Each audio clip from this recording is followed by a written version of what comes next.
Shwai Pawb, hi all, and welcome to our next podcast where I'll be speaking with Nicola Williams from King Henry VIII 3-19 School in Abergavenny in Monmouthshire.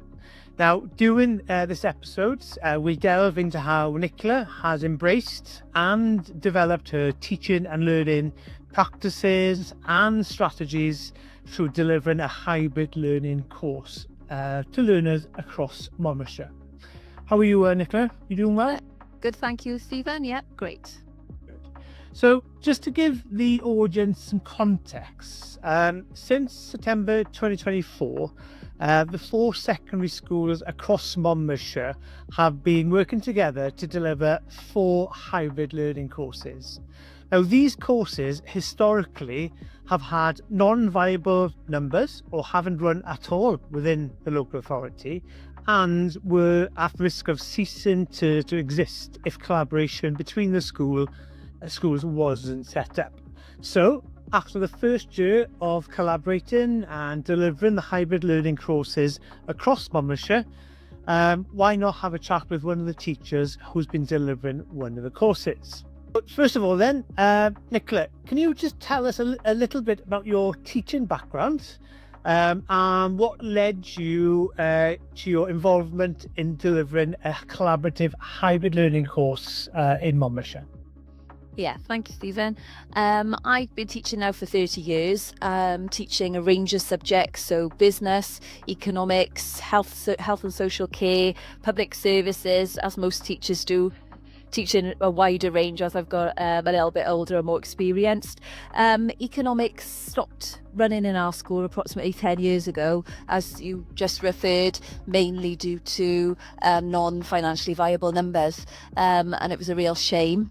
And so when we heard that there was the potential for collaboration across Monmouthshire, our school was really keen to get involved with this, and I personally was very keen to get economics running again in our school and then in other schools in Monmouthshire as well. So it's been a great opportunity to bring both economics, Spanish, Welsh and computer science to our pupils who previously wouldn't have had the opportunity to carry on or to start those subjects.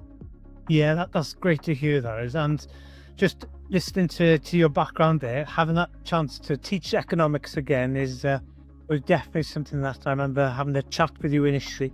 You were really looking forward to, so that's fantastic to hear. So obviously, delivering a hybrid learning course for you and the other teachers involved in this collaboration in Monmouthshire was new to you. I know that all of you have had experience during COVID and delivering online learning, but that's totally alien to how the courses have been delivering this academic year. So obviously, additional professional learning training was needed. So my next question is, what kind of professional learning or training have you received to prepare for delivering economics through this hybrid model?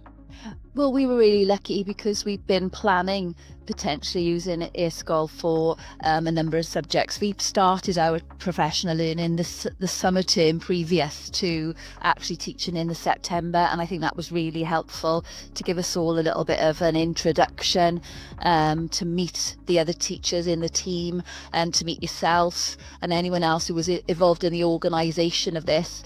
Meet with the teachers from the other schools was really important, both the senior leadership teams and the individual teaching staff, getting to know each other, thinking about how the courses were going to be split amongst different teachers depending on sort of specialisms, but also becoming familiar with the hardware and the software that we were going to be using to teach the subjects from that September onwards.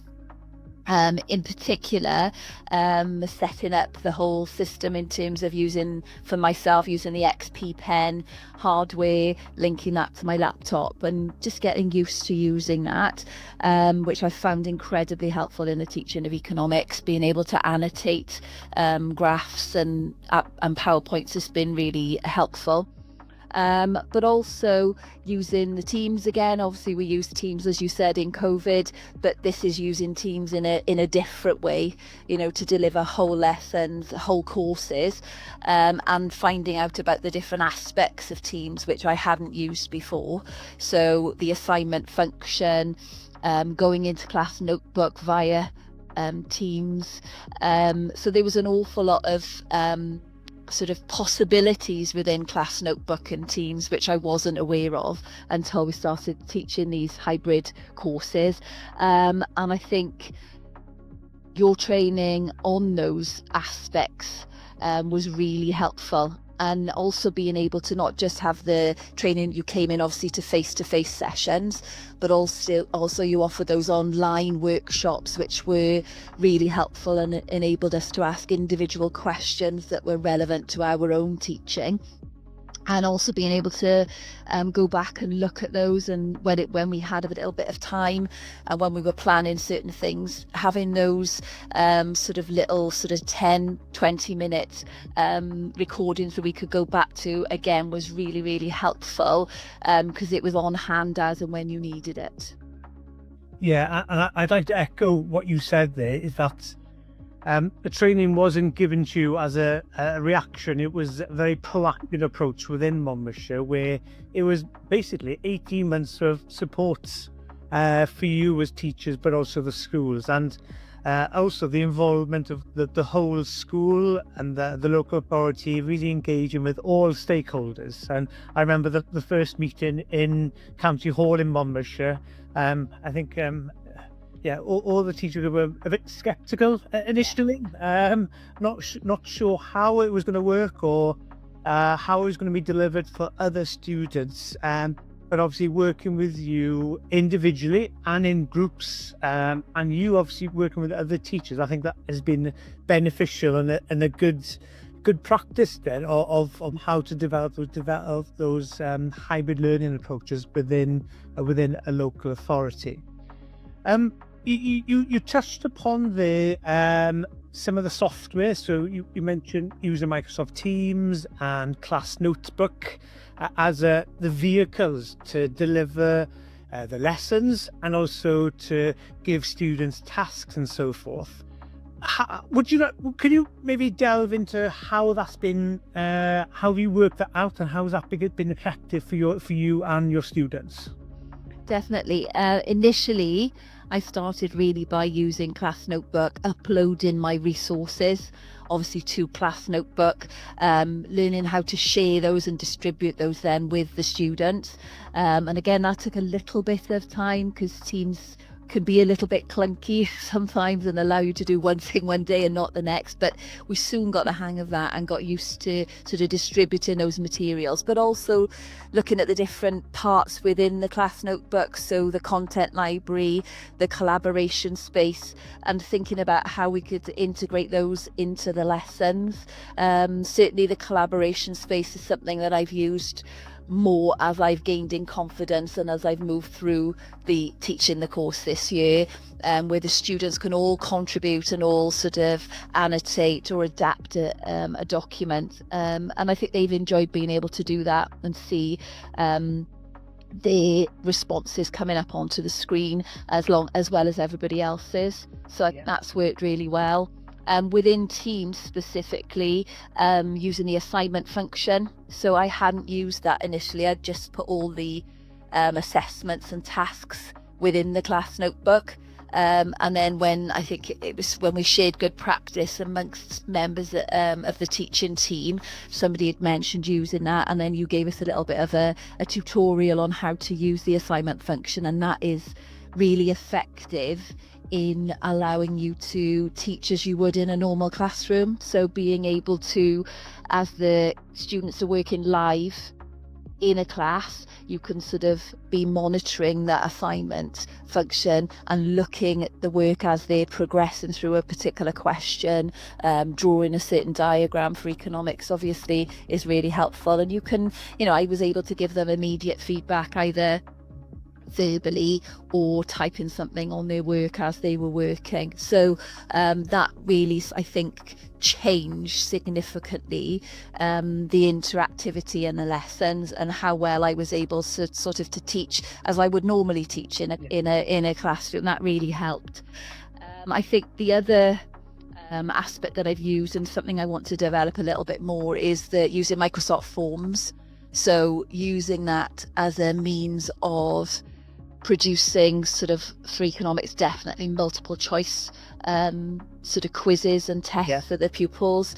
They're helpful at the beginning of a lesson as they're coming in, just to recap the sort of knowledge from a previous lesson or a previous topic, and then sometimes at the end as well, just to check for any misconceptions and ensure the understanding is there at the end of a lesson. So and again, the good thing with that is they can be self-marking as well, so that's something certainly I need, and I know others have thought of as a way of getting great sort of feedback on what they know and what they don't know, but with maybe a little less effort than some other forms of assessment. So that's certainly something myself and Emma, who's also teaching with me next year, that's something we want to develop even further going into next year.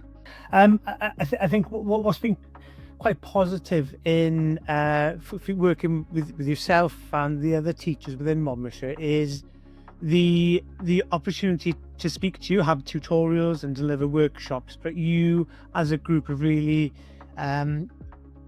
picked certain golden nuggets that you would be able to adapt and use within your teaching and learning for these hybrid learning courses, which is fantastic to hear.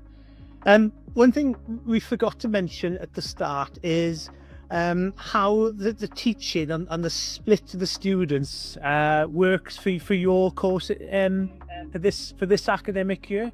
Like you mentioned, you got within Monmouthshire there's 4 courses being delivered for that hybrid model. You've got Welsh language, you've got Spanish, and you've got computer science. And those 3 courses, you've got a healthy split of students from other schools. And what's the dynamic like for you for economics? Right. So mine was some would say maybe slightly easier than some of the other subjects had, in that I was teaching directly to one other centre. So I didn't have any students in my own centre, but I had 12 students at Chepstow. So that worked really well. It allowed me really to form good relationships with those individual students, but also form good relationships with the staff at Chepstow. So I was able to know who the contacts were. I was able to quickly send an email if I was concerned about somebody's attendance or somebody's persistent lateness. So I was always able to get pretty quick responses from Joe, the head of sixth form at Chepstow. So yeah, it helped. I think, as I said, only having one centre has probably made my sort of path into this hybrid learning a little easier and less steep than some other people. But the dynamic actually was surprisingly relaxed. I think after the first couple of lessons and after you got used to the students, initially it's quite difficult sometimes knowing who is speaking. So if you ask a question, and I sort of open-ended questions, sometimes you can't actually tell which of the students is responding.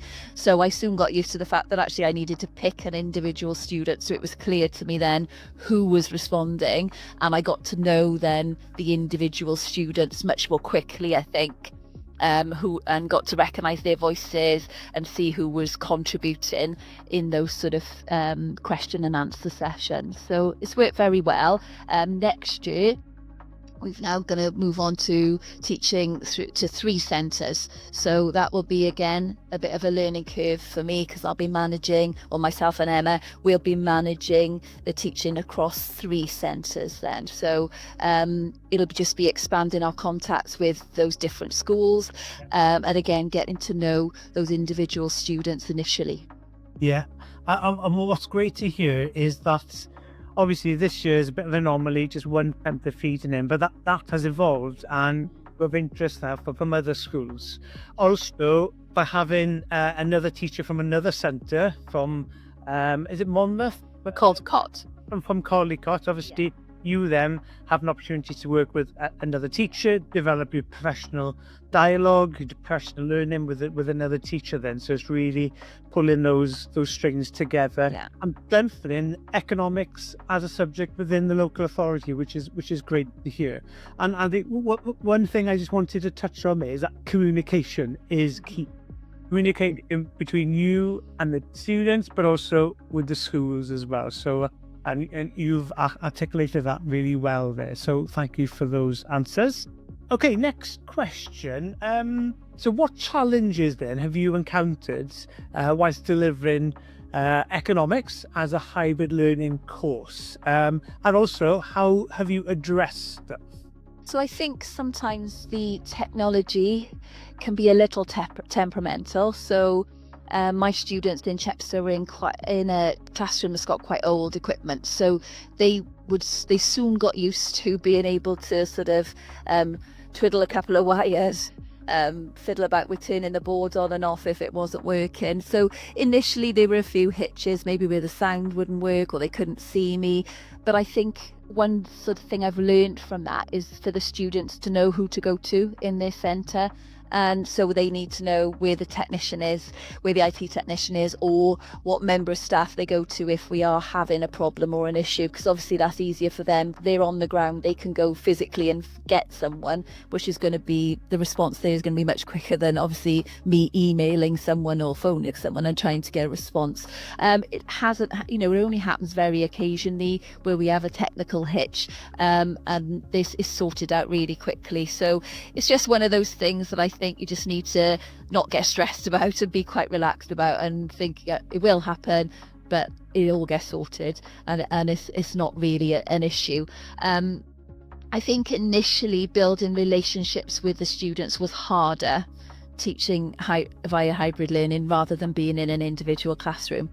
And for me, because I was taking them on in year 12 and hadn't taught them lower down the school as well, so it took a little while, I think, for them to be comfortable and confident communicating with me, and for me to get to know them, and become more relaxed and comfortable with them. If I knew they had a rugby match on the week before, I'd say, how did the rugby match go? And but it's just getting used to that sort of normal conversation you have as pupils were coming in and out of a normal classroom. But I think that's not natural maybe initially when you're doing the hybrid session. So I think that's something certainly that has got better, and those relationships now, I would say, are great relationships. They feel comfortable asking me questions in that classroom environment, and I think they're happy being, if I use cold calling or if I pick on a particular pupil, they're comfortable and happy with answering those questions. And I think that's something I learned as well, is you want to try and sort of get an understanding or an idea that they're all listening and they're all sort of involved in the lesson. I think it's easier to do that if you're in a physical classroom. So using that cold calling, so not necessarily telling them who I was going to ask the next question to, and asking the question and then giving a name. They soon sort of realised they had to be paying attention because they didn't know who I was going to ask the question to, and so they felt they were becoming more attentive, I suppose, and not being able to sort of sneak off camera, or not be able to think I couldn't see them and they weren't going to be asked another question. I think really those are the main challenges for me also, and I think this is maybe just a personal challenge, was I hadn't taught economics for 10 years. So although it's my first subject, I hadn't taught it for 10 years. So just gathering those resources together again and sort of getting those up to date, and then making sure they were sort of useful and suitable for the hybrid learning experience. I think that for me took a little bit of time. So I think maybe I underestimated that time initially, but now it's all there and it's all up and running. It's going to be much easier from here on in. Fantastic. But I think two points just to add on there. I think that rapport and relationships with the students is key. And it does take time. However, those face-to-face sessions, I know in your situation, you've travelled to to the school, to Chepstow. So you really have that chance to really get to know the students, and in the other courses, the 4 courses in total, having those face-to-face opportunities really gives you that time to invest in the students and build in those relationships. You just want to know what the character of those individuals are. And I think that the second thing there regarding the resources, yes, you had the maybe the caveat of not having a legacy or a memory sticks full of resources, and you could maybe start afresh. But even if you are a teacher, you've been delivering a course for a number of years, and you've got your go-to resources, you do have to adapt those resources for that hybrid learning situation. And again, there is an element of investing that time into the students and on your resources then. Okay, finally then, if, let's say, obviously within Monmouthshire, the aim is to expand the number of hybrid learning courses as the years progress.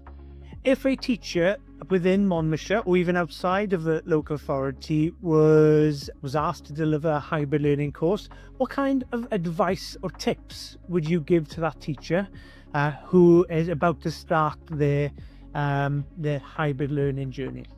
I think initially I'd say practice using the technology, so both the sort of the hardware and the software. I think, as I said, we were lucky in that we had that run in the summer term, so I could get the XP pen, I could practice using it, but also I could practice sort of setting up a lesson on Teams and connecting maybe to another member of staff and trying that out. So I think a little bit of that sort of practice just helps the initial few lessons run a bit more smoothly. So certainly that's something I would think about. Being prepared and organised, I think, is crucial, because you can't just go and sort of photocopy something down the corridor and then hand it out. So I think being prepared, uploading your resources in advance, setting any sort of assignments or assessments, setting those up before the lesson. I think that really helps, because then you're calm and organised, and then the students are calm and organised, and it's clear where everything is, how they access it. And so, everything just runs a lot more smoothly, I think, as a result of that.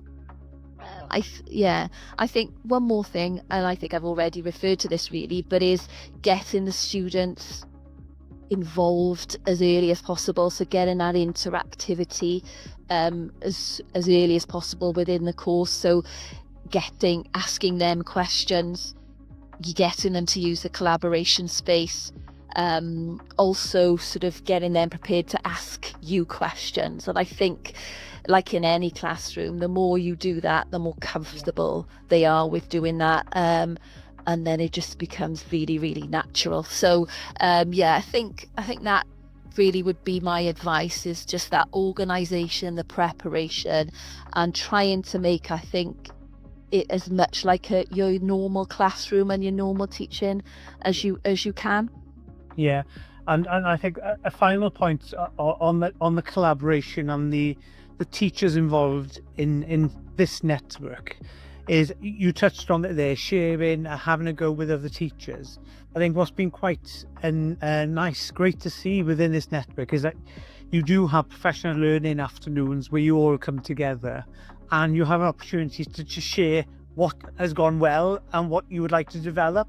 And personally, I've actually learned quite a lot from you as a teaching group in Monmouthshire. It's like, I wasn't aware you could do that, and I've actually shared those golden nuggets with other networks, so that has been beneficial for me personally, and also listening to them really. And again, you've got that open dialogue between all the teachers, which is positive, and I think that also advocates a collaborative mentality within the local authority. You're not just working in silos on your own, so that's been definitely a positive. So great, thank you, Nicola. Thanks for your time, and it's great to hear your perspective and how you've developed your teaching and learning skills and strategies whilst delivering a hybrid learning course. And good luck for the rest of the academic year, and for the next academic year when you'll be delivering 2 courses. courses.